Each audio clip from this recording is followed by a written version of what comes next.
Hey, it's your friend Choice CJ here, and this is my team builder video for week number 2 of the UBC playoffs for season number 3.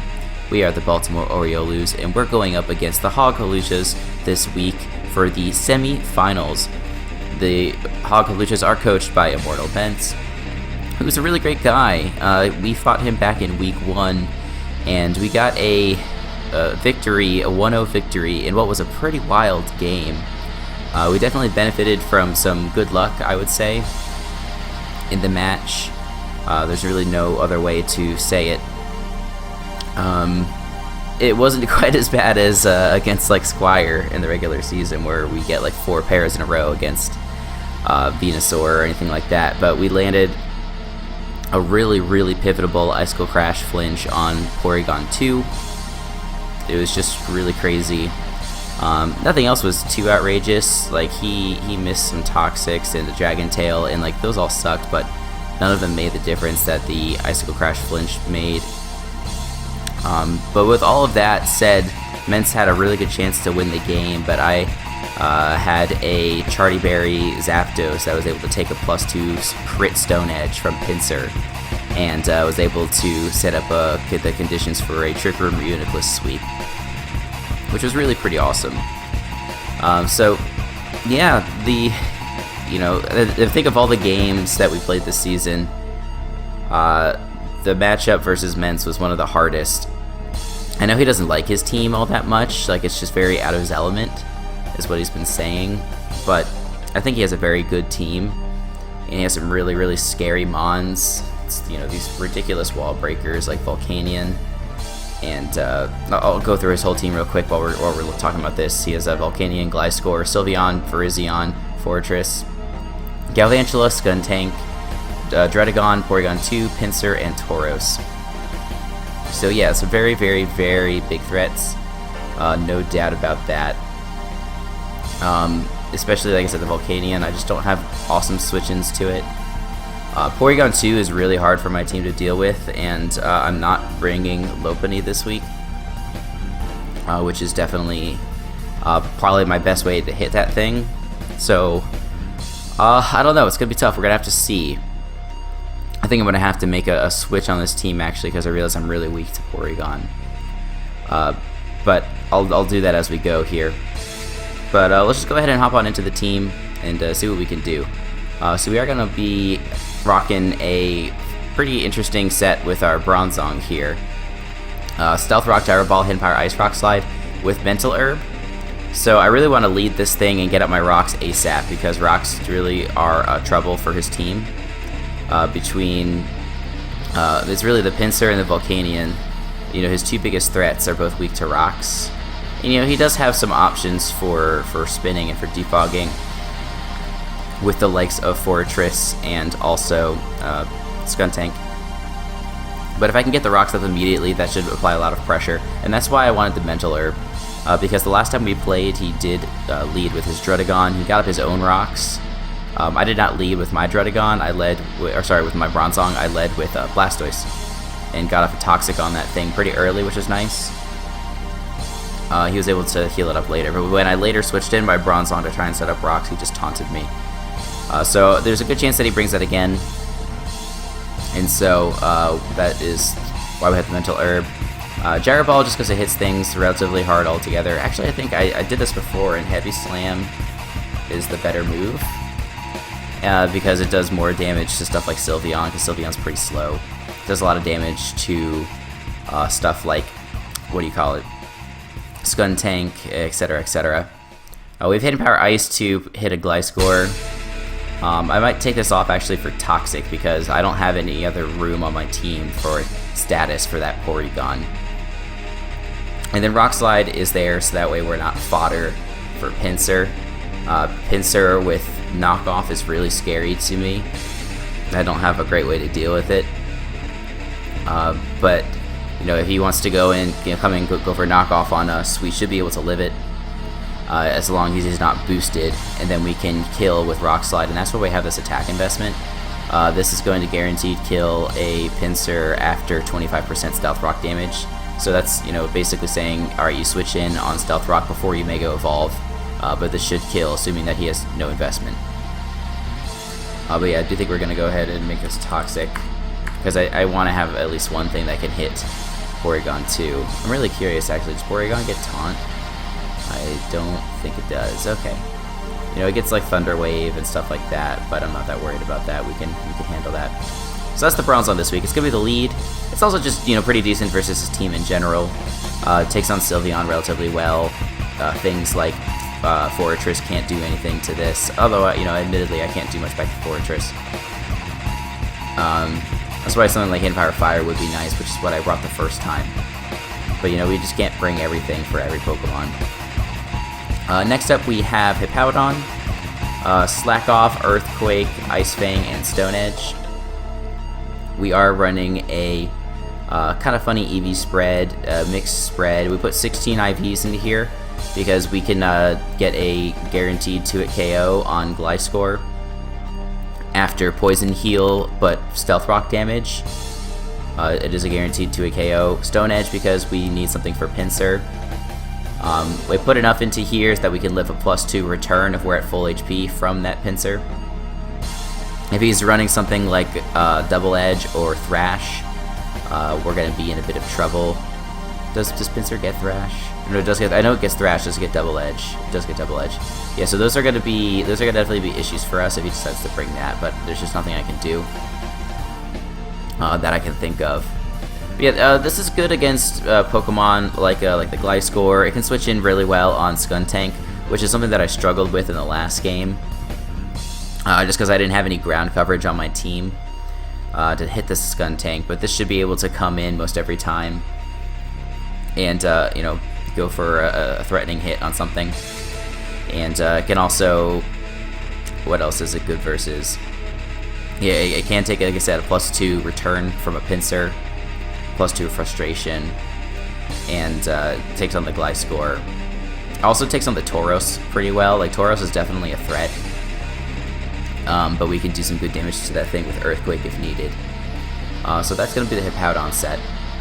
Next up we have Leonardo, Rapid Spin Scald, Ice Beam, Mirror Coat with Assault Vest. Pretty much full special defense investment. This is the best thing I have for Volcanion. I tried to bring a different set last time. It was full Spadef with Rest and Toxic. So the idea was that we switch in a Blastoise, go for Toxic, go for Rest. But the trouble was I used my Blastoise to check other Pokemon quite a bit. And so I had to use Rest on this thing. But because it was asleep, it couldn't take on the Volcanion. The Volcanion just went for a bunch of Steam Eruptions from a Choice Spec set, and it took me out before I could land a Toxic. So it was kind of unfortunate. But this set should be able to take it on quite a bit better, because the moves are going to be doing quite a bit less, and Mirror Coat actually gives me something to hit back, because I've been doing some calcs over here. So if we go to, Blastoise, and go to a Volcanion. Also, this is the wrong set. It should be 252 Calm. So we can easily take a Thunderbolt, an Oko, a Galvantula if we need. I'd like not to waste my Blastoise like that, because it's really important for the Volcanion, as I've been saying. So if we do this, make this Choice Specs, as you can see, it does pretty little. So we should be doing between 140 and 160 damage back to this thing, which is more than enough to a KO it, most likely. It's actually almost better to have a little bit of less Spadef on this thing. You guys are gonna, you guys get to see all of my my live team building. I hope that's exciting. So let me go. I need to get it to 75. Let's see. Well, a little bit lower. Yeah, there we go. So I want 156. I don't know if this is a great idea or not. 156. Let's put the rest in defense, just so we can, maybe take one hit from Druddigon or something like that, and retaliate with Ice Beam. Is this going to make me too weak to stuff like Sylveon? I'm not sure, but again, I'm not really trying to counter Pokemon like Sylveon. And as you can see, we still take it relatively well. So yeah, we can take one hit from the likes of Galvantula or Sylveon and land a huge hit with Mirror Coat. So that's the plan. I can't let this get too worn down, going against Volcanion. Looks like we can take 5 of those Steam Eruption hits with this spread if it's doing like 75 to 80 damage or like 90 damage. Yeah, it looks like we avoid the 5-hit KO, which is great. I can't believe I'm saying we're avoiding a 5-hit KO. But yeah, that's going to be the Blastoise set this week. It's really important that I preserve this just for the Volcanion. I can't play recklessly with it, otherwise I don't have a great switch-in. I guess my next best switch-in is this Pokemon behind us here, Emma Watson with Trace. We're actually running a Calm Mind set, Calm Mind, Moonblast, Thunderbolt, Hidden Power, Fire. I think this 84 EVs might actually be better in either special attack or defense. I'll decide before the battle. And actually, I do need to go up to 264 there. I added Hidden Power Fire at the last minute, so that's why I brought my EVs down. There's enough EVs on this thing to outspeed Volcanion, assuming it's max speed Timid with no Choice Scarf. If it's Choice Scarf, I'm actually going to be pretty relieved, because I have, my Blastoise is a much better check to it. This Emma Watson is a much better check to it. But yeah, Calm Mind actually is really great versus him, because he doesn't have a particularly fast team. Like, he has Pokemon like Galvantula and Virizion that are, kind of fast. But, and that's why I think actually this 80 would be good in defense, just to help take things like Leaf Blade just a smidge better. But, like, we get up a Calm Mind, and we can go to work versus his team. Like a Calm Mind Expert Belt Thunderbolt is going to be able to take out Volcanion. I'm not sure if it's before or after Rocks. Again, I'm just going to show you guys all this because I'm kind of excited about it, honestly. Let's go to Gardevoir, go down to Emma Watson, +1. Yeah, so you can see Thunderbolt is a Oko on a non-invested Volcanion. So that's why I think it's better to have the defense EVs. I don't really need the special attack to do lots of damage to stuff. It'd be nice for things like Sylveon, of course, to have a little bit more power, but it's better just to have a little bit of this investment here, in my opinion. The Moonblast, Thunderbolt, Hidden Power, Fire, very good coverage. Hidden Power, Fire just for the Fortress. Moonblast is going to do a lot of damage to the, Gliscor. I almost ran sub leftovers, but the extra power from Expert Bolt's just so nice. Netting that Oko on Volcanion and stuff like that. Next up, we have a pretty neat Sneasel set. Swords Dance with a Violite. The moveset is Icicle Crash, Knockoff, and Poison Jab. So, if we can get the Sylveon weakened a little bit, and also get the Porygon weakened, this should actually sweep once we get to +2. When I was looking at his team originally, I wasn't sure quite where we would get opportunities to set up, but with the Eviolite, we might actually have some decent chances on stuff like Skuntank, Porygon, as long as it's not packing Thunder Wave. If it's packing Toxic, it's not a huge deal. Like, we can Swords Dance and then get a couple of kills.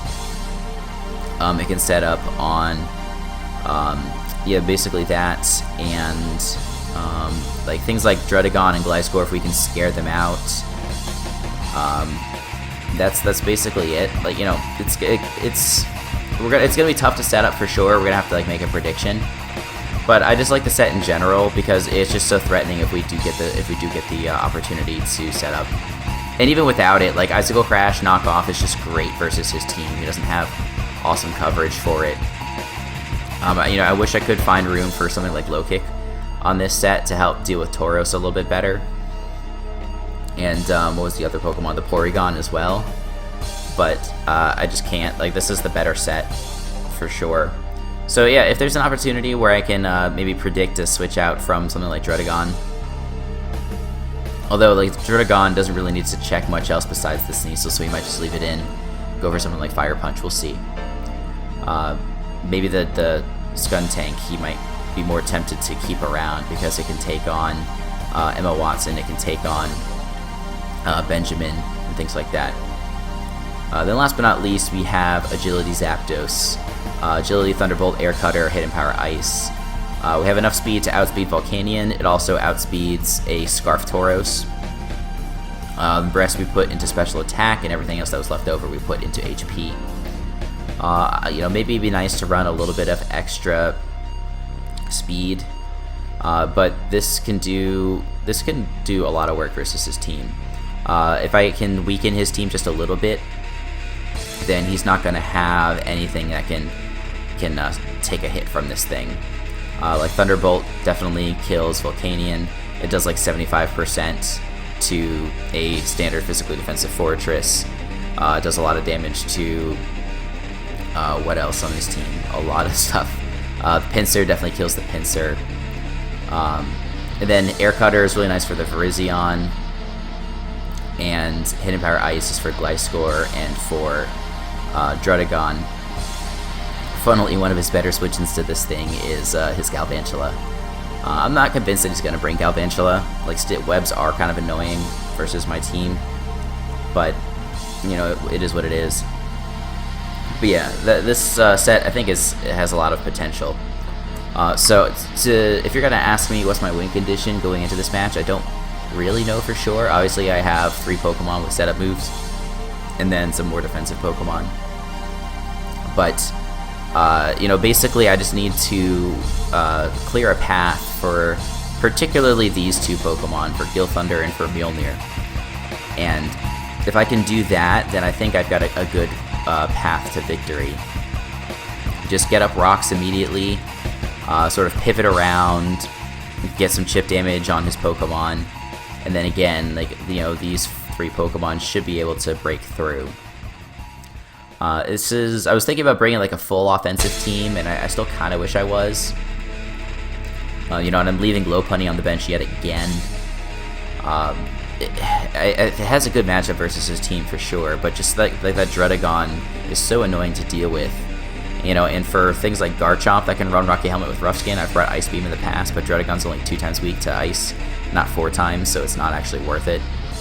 I could bring Toxic, or I could bring Sub Encore, or something like that. But I think I'm just going to be better off leaving it on the bench.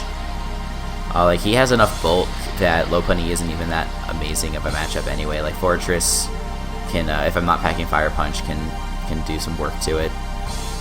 Physically defensive Sylveon's not a terrible check. And again, Druddigon's just so annoying and so hard to deal with. So leaving the Lopunny on the bench again. Statland I really wanted to bring because Return plus Fire Fang plus Ice Fang plus Superpower destroys his team. But I just couldn't find the room. And then Reuniclus did really well against him last time, but I'm unfortunately leaving it on the bench. Even Haxorus would be pretty nice, because if I set up, and I get Gliscor weakened and I've got Porygon weakened, nothing can stop the Haxorus. That would have been really nice. But some of these Pokemon, it's just hard to get them to set up. Like, how do you, without using eject button like I did last week, how do you bring in the Stoutland versus this guy's team? Like, there's just nothing that it can really come in on. And the Haxorus can't set up on a lot unless I go for Memento. At least the Sneasel can set up on Pokemon like Druddigon. If it gets scared, it can set up on a Skuntank. It can set up on a Porygon. There's a few opportunities. At least in my mind. And I do think I outsped the Tauros with this Sneasel. I did, yeah. And we put the EVs into Defense and Spadef here to get the extra boost from a Violite. There's not much point in putting it into HP. At least in my opinion. So that's going to be the team, you guys. And if you've made it this far, I'll just go ahead and say, regardless of the outcome, I know Mence is a really great guy and an awesome battler. So if we end up not winning, I'm not going to feel too bad about it. There's probably no one else I'd rather lose to in the league, to be honest. He deserves to go on to the finals, and I hope that, he puts up a good fight if he gets the opportunity to do that. But of course, if we are lucky enough to fetch a victory against him, I'm going to be really happy for that too. So because, the outcome is going to be good for us in either case, I'm just going to focus on having fun. Is this the best team I think that I could have prepared? Probably not. But I do think that it's a team that I'm going to have a lot of fun with, and it's going to make for a good game.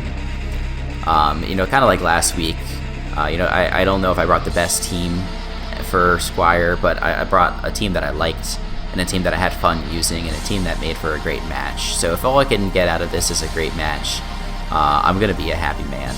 I don't need a victory in order to feel satisfied in this case. So that's going to do it for me. The battle will be going up tomorrow. So I hope you guys are going to enjoy that. Definitely check back in. Keep your fingers crossed for the Baltimore Oriolus, but in the event that we get knocked out, make sure you cheer for my boy Mence. And that'll do it for me. So make sure you check back the channel for other gaming and Pokemon content.